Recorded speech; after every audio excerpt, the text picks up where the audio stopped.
Magandang umaga po. Narito na po ang magiging lagay ng panahon ngayong umaga ng Linggo, March 22, 2026.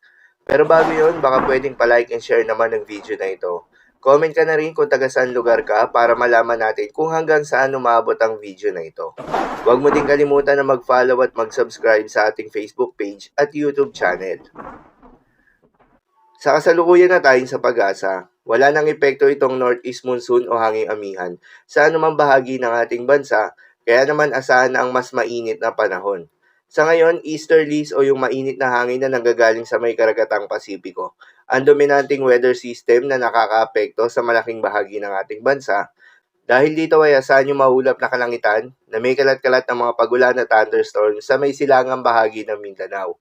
At sa nalalabing bahagi pa nga ng ating bansa kasama ng Metro Manila, ay asahan naman yung generally fair weather condition, mainit at malinsangan na panahon sa umaga hanggang sa tanghali, pero hindi pa rin inaalis yung tsansa ng mga biglaan at panandaliang buhos ng ulan na dulot ng mga localized thunderstorms.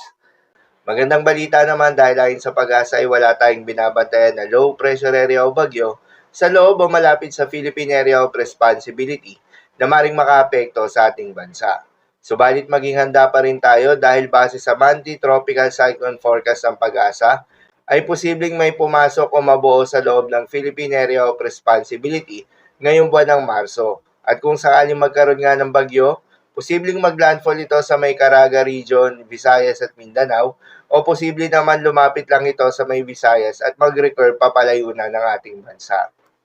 Para naman sa magiging lagay ng panahon ngayong araw ng Linggo, dahil nga sa epekto nitong easterlies, asahan sa may Caraga, Northern Mindanao at Davao Region, ang maulap na kalangitan na may kalat-kalat ng mga pagulan at thunderstorms.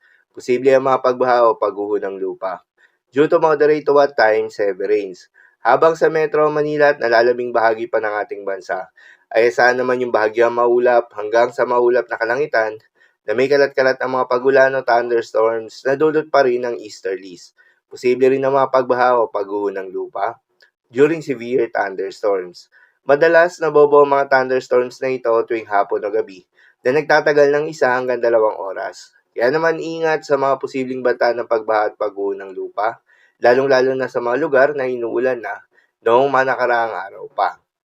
Para naman sa magiging lagay ng mga dagat baybayin, ayon sa pag-asa ay wala pa rin tayong nakataas na gale warning sa anumang seaboards ng ating bansa. Kaya naman malayang makakapamalawod yung mga kababayan nating mangingisda.